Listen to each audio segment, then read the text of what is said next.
সুপ্রিয় শিক্ষার্থী, আজকে আমরা রসায়নের তৃতীয় অধ্যায় পদার্থ গঠনের দ্বিতীয় পাঠ নিয়ে আলোচনা করব। আজকে আমরা বলবো অণু ও পরমাণু। অণু ও পরমাণুর মধ্যে পার্থক্য কি, যে অণু ও পরমাণুর ভিতরে পার্থক্য।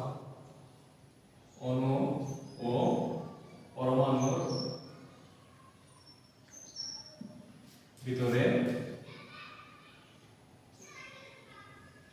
পার্থক্য নিয়ে আলোচনা করব।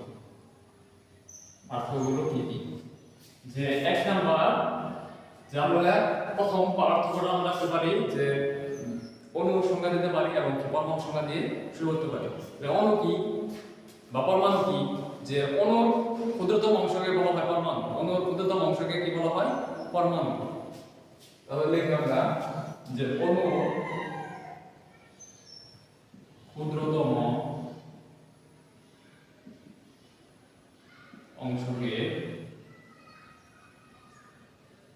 পরমাণু বলা হয়। পরমাণু বলা হয়।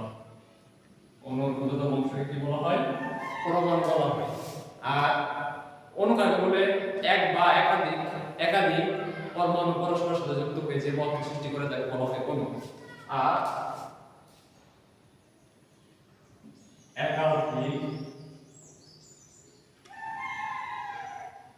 একাধিক পরমাণু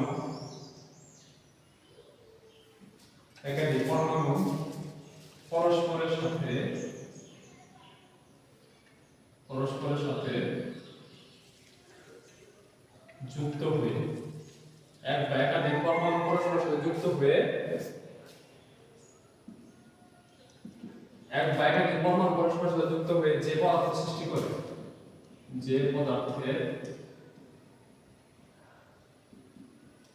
সৃষ্টি হয় বা সৃষ্টি করে তাকে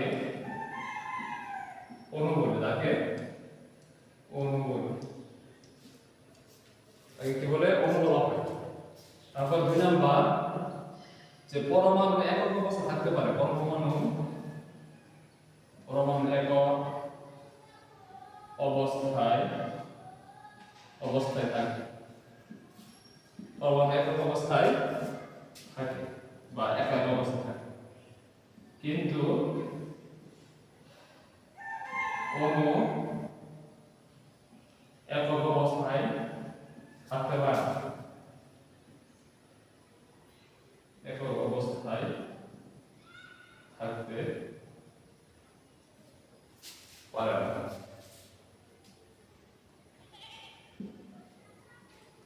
তাহলে এই দুটা বৈশিষ্ট্য আমরা শিখলাম, যে এই অণুর ক্ষুদ্রতম অংশকে কি বলা হয়? পরমাণু বলা হয়। আর একাধিক পরমাণু পরস্পরের সাথে যুক্ত হয়ে যে বন্ধন সৃষ্টি করে তাকে কি বলা হয়? অণু বলা হয়।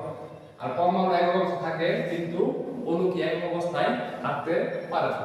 কারণ পরমাণু কি হাইড্রোজেন এস, যে হাইড্রোজেন এস এটাকে একটা পরমাণু, এটা একক অবস্থায় থাকতে পারে, কিন্তু হাইড্রোজেন অণুর ক্ষেত্রে H2 হয়ে যাবে। হাইড্রোজেন অণুর ক্ষেত্রে কি হবে?